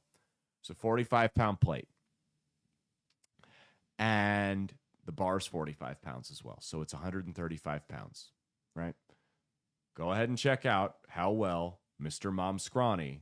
We played Eric Swalwell a couple weeks ago struggling with it, but Eric pumped it a couple of times. Check out how well Mr. Mom Scrawny puts up 135. This is how you move up in the polls. This is how you move up in the polls. Yeah. This is how you move up in the polls. Yeah. He doesn't even know how to hold it. Hands are in the wrong place. Needs help getting it off the rack. Yeah. Let's go, let's go, let's go, let's go, let's go. He needs a spotter to pull it up for him. One more. Let me get three. Let me get three. Spotter pulls it up the whole way. Yeah. Okay, that's fine. You can tell by the way he's holding it with his hands off the grip that he's never lifted weights before. The spotter pulls it up twice. You can tell, you can see the way the spotter's arms are moving. He pulls it up. So that guy that was saying this is how you move up in the polls, it turns out it's not. Because ever since that video has gone viral, I'm talking over 100 million views, Zoran went from winning in the polls by 10 points to losing by 11. Mom Scrawny. His opponents... Loser! You're a loser! His opponents wasted no time either. Check this out. Here's what they tweeted. Eric Adams and Andrew Cuomo got right to it. Andrew Cuomo, it's easy to talk. It's hard to carry the burden. This guy can't even bench his own body weight, let alone carry the weight of leading the most important city in the world. Eric Adams posts a video of himself repping the same weight. 64 versus 33, a lifetime of hard work versus a silver spoon. The results speak for themselves. The weight of the job is too heavy for Mom Scrawny. The only thing he can lift is your taxes. That's a death blow. That's a death blow right there. Ruthless tweets. I love to see it. I do. So here's the thing. Here's where he fucked up. He should have said no. Because like I said, it's clear he'd never lifted weights and maybe he underestimated how heavy it was going to be, or I don't know. He should have said no. He should have said, my shoulder's bum. I can't do it in these dress clothes. I don't have a change. Whatever. He should have found an excuse to not do it. It would have been a 2-second story. We would have made fun of it for a little bit on the air maybe and then moved on. Because the average voter, I know we joke about it on the show about you should be able to bench at least 225 to hold office. The average voter doesn't care how much you bench press. They don't. Until they see that you can't do it. I mean, if you're a man. Women, that's not a big deal. If you are a man, I mean, think about it. Do you think people elected Donald Trump because they thought he could, squat 315? No. People do not care, if you're a man, about how much you can bench until you show them that you can't. They don't care how physically strong you are until you show them that you're physically weak. And they start to picture you. It's like, how if you're a prosecutor, you're supposed to get the murderer, the defendant, to hold the murder weapon so the jury can picture him with the weapon and get that mental image in their head. That's the reverse with politics. The second these people now picture you, someone who's going to be the leader of an executive branch, as a scrawny weakling, they start to doubt you. Remember when Hank Hill met George W. Bush and found out that he had a limp handshake and he fled to Mexico so he couldn't vote or something like that? It's the same thing. It's the same thing. So there was a guy, Michael Dukakis, ran against George H.W. Bush. And it probably wasn't going to be a close race to begin with. But Dukakis posed for this picture in a tank. And he just looked goofy. Pull the picture of him up here. And there's Tim Walz with a shotgun. Both of those guys just looked out of place. They did not look like they were supposed to be there. There was another guy in 2004, I think it was. 2000 or 2004.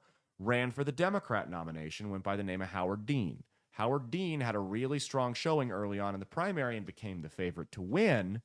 And then at a rally, he did this, and I'm not kidding you, this moment right here tanked his entire campaign. Go ahead. And then we're going to Washington, D.C. to take back the White House. Yeah! That scream was played all over national news networks.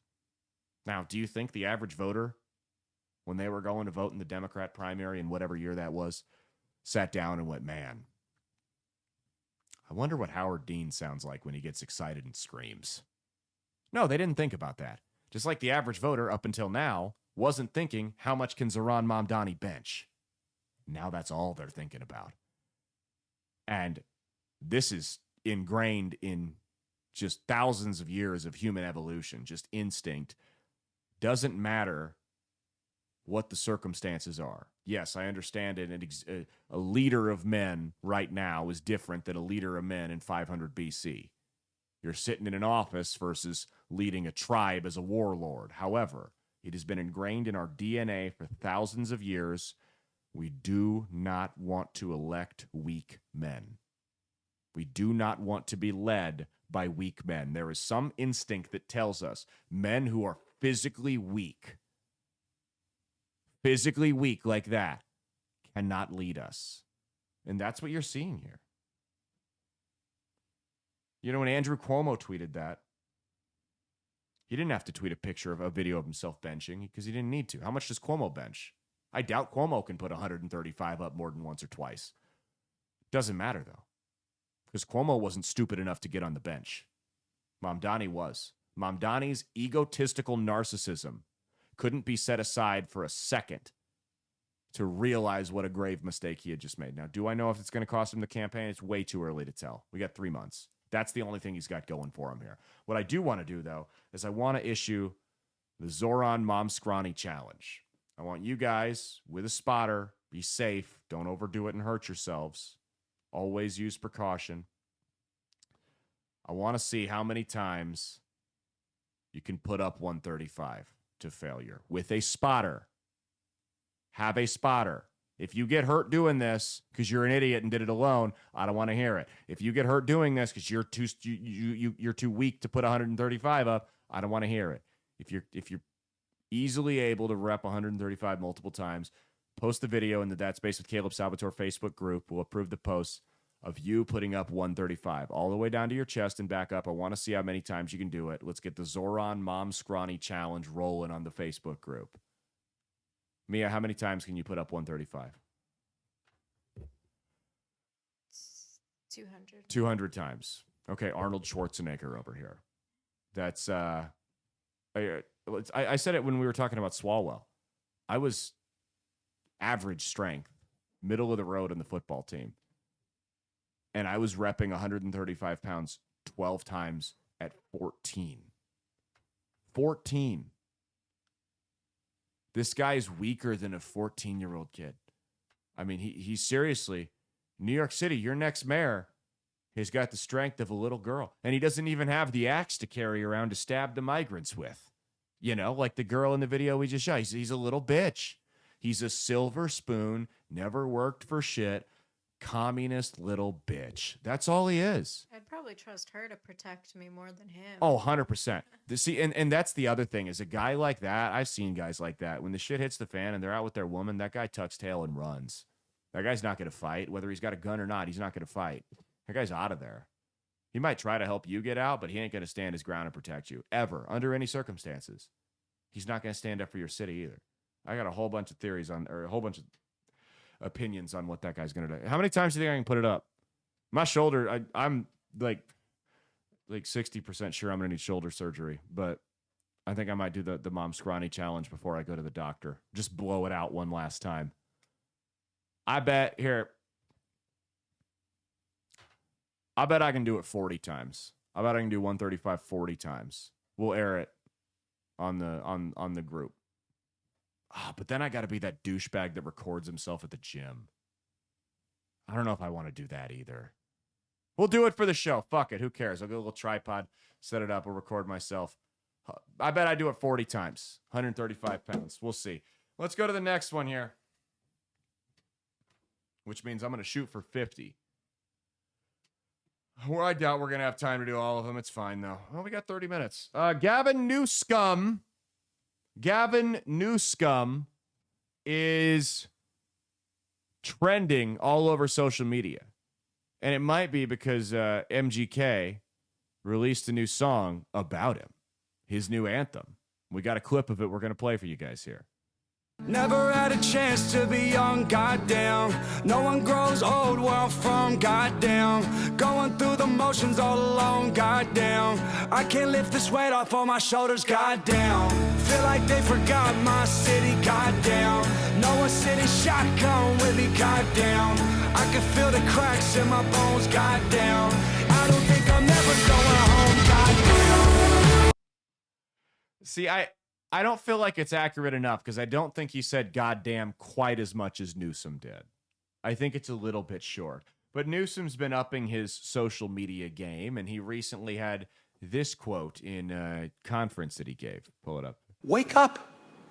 You will lose your country. Again, it's not about Democrats.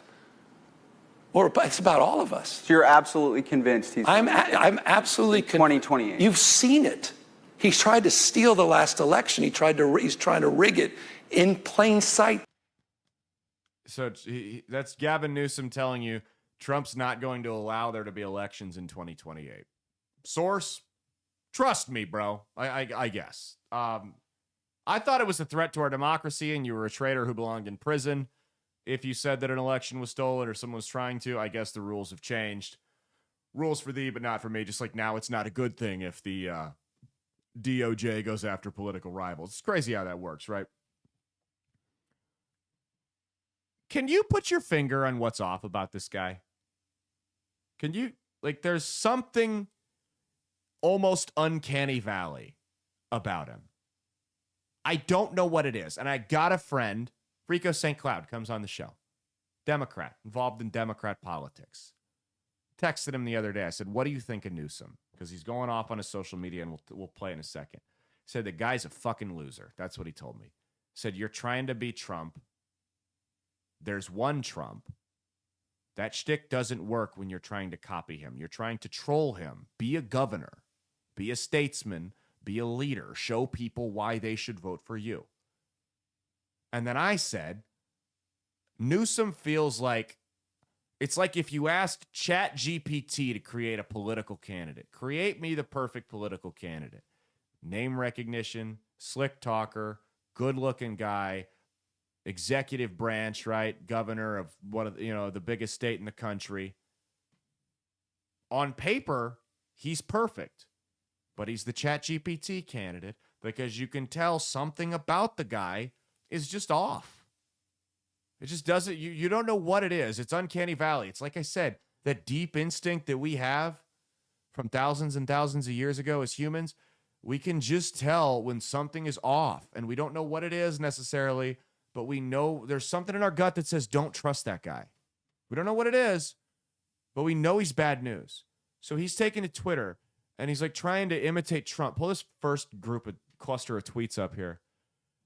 He tweets, so Bed Bath & Beyond's making a comeback. They got a new CEO, and the CEO recently said he's not going to go, or he's going to put they're coming back. They're going to put locations in all 49 states except California. Newsom said, this isn't Newsom, this is his social media team. After their bankruptcy and closure of every store, like most Americans, we thought Bed Bath & Beyond no longer existed.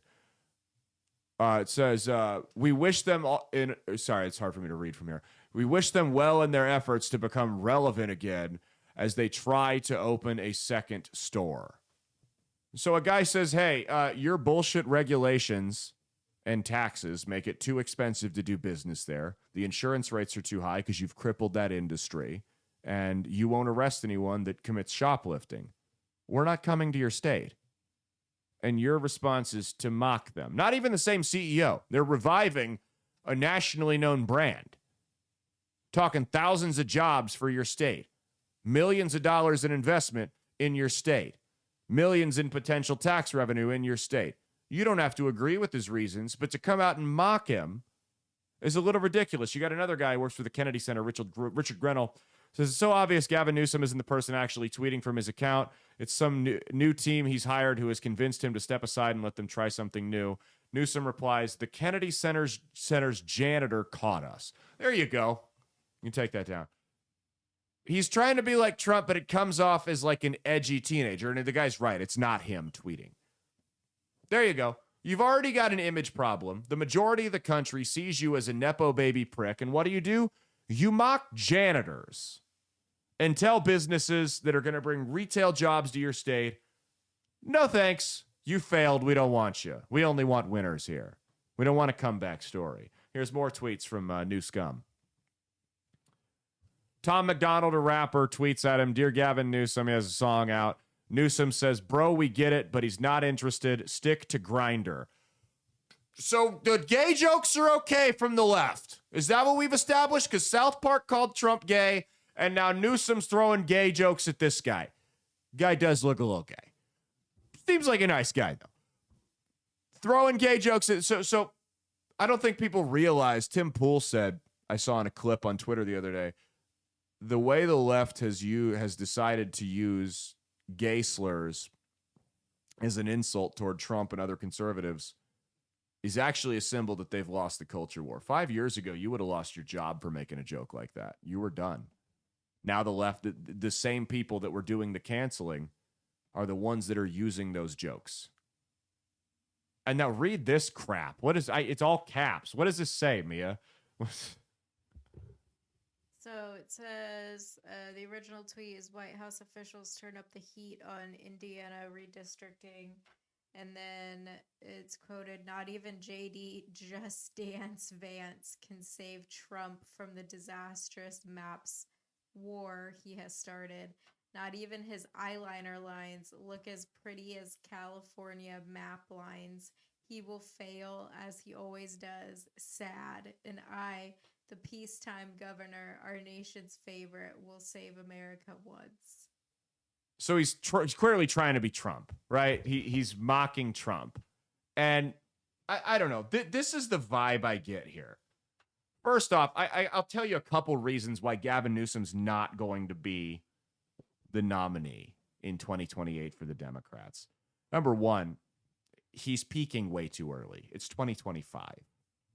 All this attention on him, he doesn't have the capacity or the stamina to keep this up for the next 3 years. He doesn't. This is good. This shtick's going to get old, and people are going to get tired of it. And all the attention's going to go away. And if he doesn't rebrand and actually get serious, he'll be done. And I don't. He's not campaigning right now like someone who wants to get serious. He's campaigning like he wants to promote a podcast after he leaves office, which he's already doing. He's campaigning like he wants to build a brand. I don't think he wants to be president. I don't think he's serious about it. I could be wrong. I could be wrong.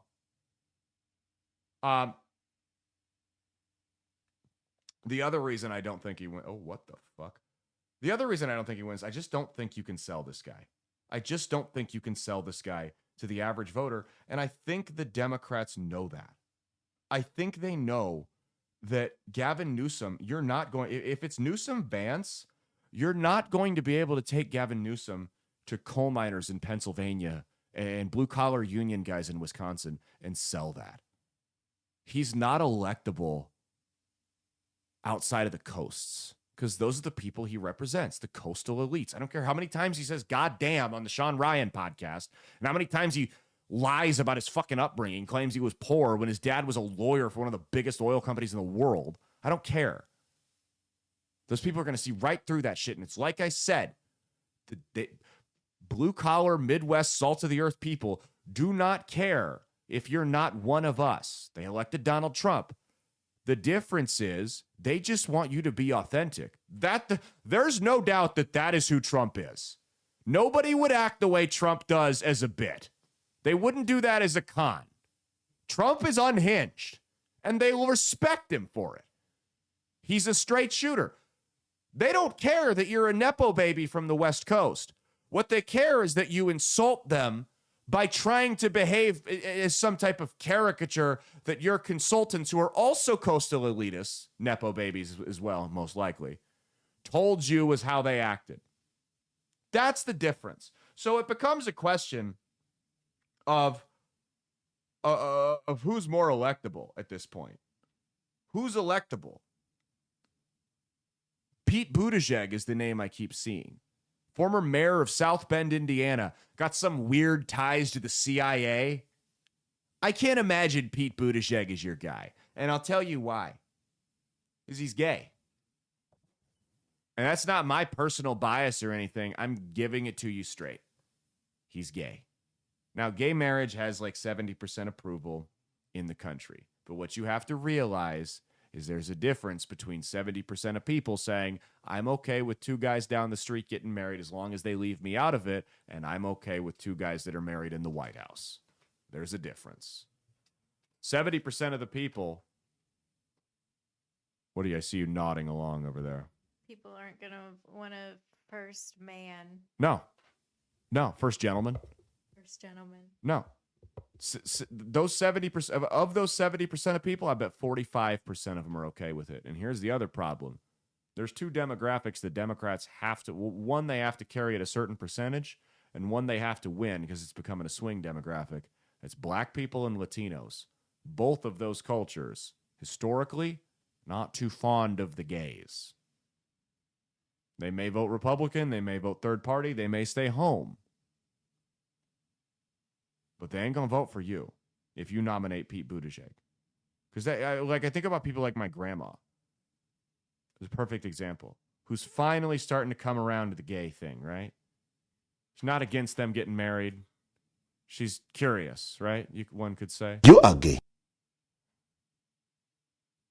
She's not too upset. She's finally resigned herself to the fact that, you know what? Two guys are going to get married. I'm not a fan of it. It's against my religion, but I'm just going to let it go. It's not a big deal. She ain't voting for him. So you've already got 30% that doesn't even approve of your way of life. And then you got another 20 to 30% that isn't as off-put about it as they once were, but they still ain't comfortable with it. Because think about the 70% of people that said they approve of gay marriage. How many of those people, let's not even talk about something as drastic as the president. How many of those 70% of people that approve of gay marriage wouldn't be bothered a little bit if they had a gay son? Probably half of them. Being honest. Just being honest. I mean, that's one of the issues I go liberal on. I don't fucking care if you're gay. And I'm not one of the people that wouldn't vote. Like, if there was a gay guy that was qualified for the office like Scott Bessent, I'd vote for him. I think Scott Pressler's done a phenomenal job. I'd vote for Tim Dillon. Not Pete Buttigieg, because he's a creepy CIA spook. I'm just talking about the general Republican who's electable. I'm giving you free game. I'm giving you free game. The next name everybody says is J.B. Pritzker. He's a billionaire. He's a governor of Illinois. He's gotten his name out there a lot. He's got the name recognition, got the money, big state, executive branch, checks all those boxes. Here's the thing, though. This is going to sound superficial. He's a fat fucking slob. JB stands for Jabba, as in Jabba the Hutt. Look at this guy. Pull the picture up of JB Pritzker. It's at the bottom there. Look at this guy. Who's going to vote for that? It's disgusting. I'm serious. He's nasty. Who are women going to vote for? Him or JD Vance? Because people vote for who they find more attractive. They do. People, they may not admit it. Men do the same. Men will do the same thing. But I'm talking between two guys, heterosexual women and gay men, maybe. Think about it. You're on the fence. You're not just like the home team gets assigned a 3-point advantage when you're betting in the sports book. The attractive guy is going to get a couple of bias points naturally. People like to see good-looking people. Am I right or am I right? Who's going to vote? Who's going to find that guy more attractive than Marco Rubio?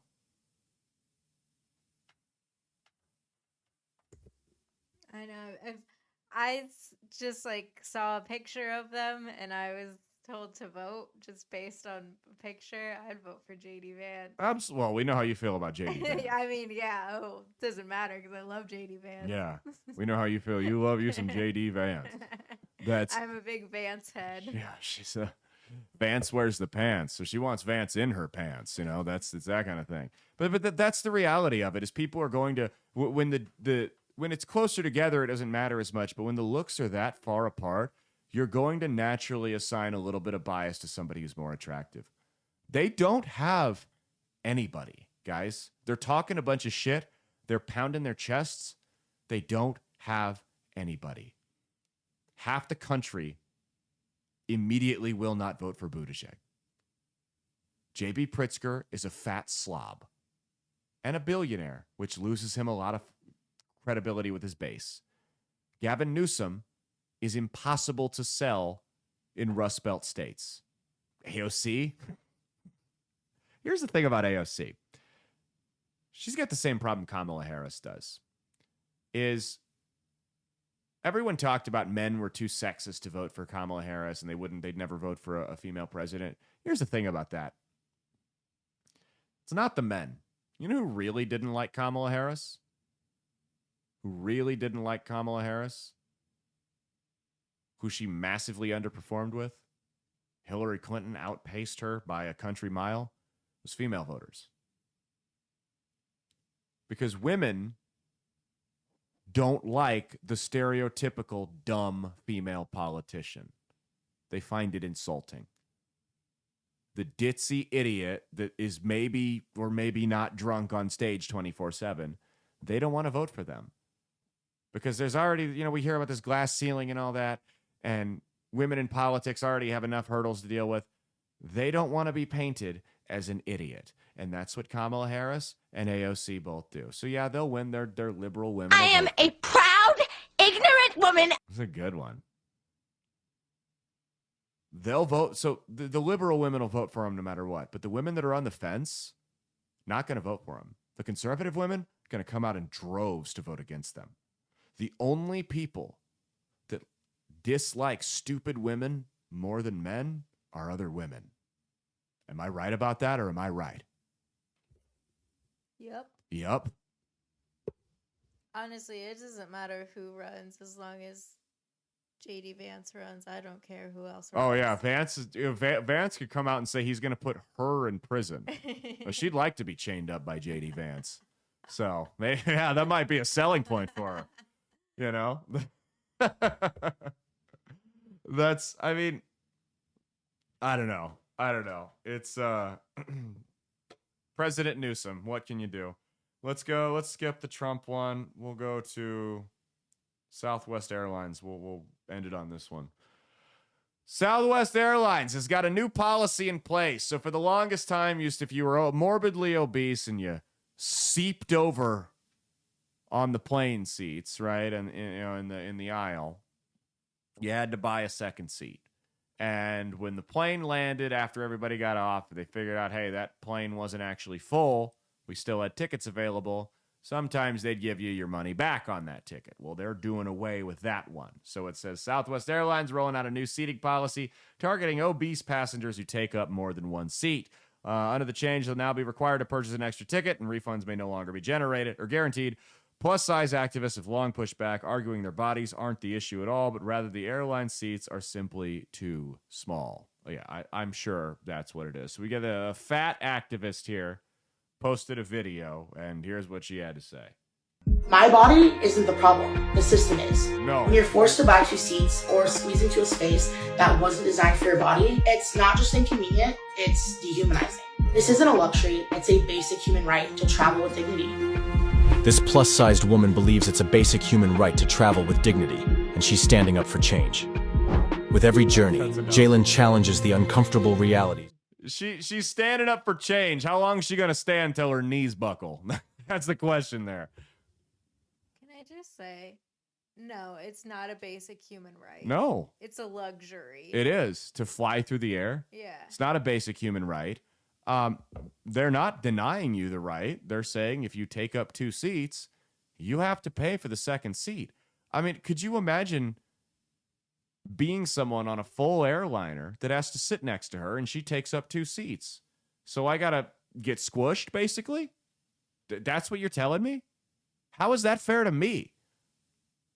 I didn't treat my body like a landfill, and I'm the one who gets to suffer here. I mean, how insane is that? It's not about what are you talking about? Dignity. You have no dignity. You have no respect for yourself if you let yourself. Can I say it should be illegal to be that fat? Truly. It should be illegal to look like that. As long as there's a starving child in this country, if you look like that, you should go to jail until you lose weight. What are you going to say? I forgot. You forgot? You were just mesmerized. Her gravitational pull brought you in there. It was something about the planes. Oh, if you're going to complain about the sizes, get a private plane. Yeah. Where there's your more option. Space for you. You don't have to fly. Other people. Or drive. Yeah. Other people should not have to suffer because of your poor, yes, poor life or choices. Sit in first class where the seats are bigger. There you go. Pay more. Be a nicer ride too. So I've heard. I mean, this is their last resort. You know, there was a video. RFK Jr. and Pete Hegseth issued a challenge. Said do 100 push-ups and 50 pull-ups in 10 minutes. So you've got all these articles coming out about how that's actually bad for you to do push-ups and pull-ups. Just unhinged shit. They were saying the Nazis were actually the ones that were into physical fitness. Totally unhinged. My favorite one, though, is you've got these 300-pound tubs of lard commenting on Pete Hegseth's pull-up form. Oh, that wasn't the right form. The only form you know is forming your mouth around another donut, you piece of shit. Don't talk about form to me on a pull-up. You fat piece of shit. I always love that one. Always love that one. This is just such an... It feels like this comes up like once a year, doesn't it? When it's there just wasn't enough to jam into the news for a week. We got to talk about airlines and fat people and how oppressed they are. The worst thing that's happening to them is something that's totally self-inflicted, by the way. Look, I get people have medical conditions and that makes it sometimes more difficult to lose weight or whatever. Most people, myself included, could probably afford to lose 10 pounds. I get it, right? I understand. Those aren't the people I'm talking about, though. It's a very, very small segment of the population that needs to sit in multiple seats on an airline. And your rights stop where mine begin. I have the right to not get squished on an airplane. Therefore, you must pay for a second seat. It's that simple. You know, when I was on my plane, I was coming back and on the way to Denver, which is where my layover was, and then on the way back from Vegas last week, both times flights were empty. Not empty, but really, really low. And I got a full row to myself twice. It was really nice. It was really nice. And I was telling Mia, hold on. Excuse me. I was telling Mia, I was watching a show, Mayor of Kingstown, and there's a scene in a strip club. And this show, they just got full on naked chicks. I didn't know that was a thing. Flight attendant comes walking over, and I thought that I was worried they were going to think I'm like watching porn in my seat, you know, because I got my legs kicked up and whatnot. They're like, what is this pervert doing here? But Southwest, this is what it reminded me of. Southwest is going to shit. They've basically just become a more expensive Spirit because you got to pay extra for everything. Like I'm already on Southwest, so I'm not splurging on my airline ticket already to start to kick things off, right? We can already establish that. You're going to make me have assigned seating and pay for every checked bag. I'll just fly Spirit and risk my life. I'll roll the dice. I'm going to Vegas anyway. Why not gamble with my life on the way there? Start the trip off right. Right, Mia? Get the trip rolling the right way. That's been our show. Do you have anything you want to say before we get out of here? Congratulations to Southwest Airlines. the royal couple. The Kardashians? The Trumps? Yes. Yes, congratulations to Taylor and Travis. I'm very, very happy that Donald Trump helped negotiate the deal to get this done. This would not have happened without President Trump. That has been our show. We will see you on Wednesday for unsolicited advice. Cheat on your taxes, not your spouse, and stay based.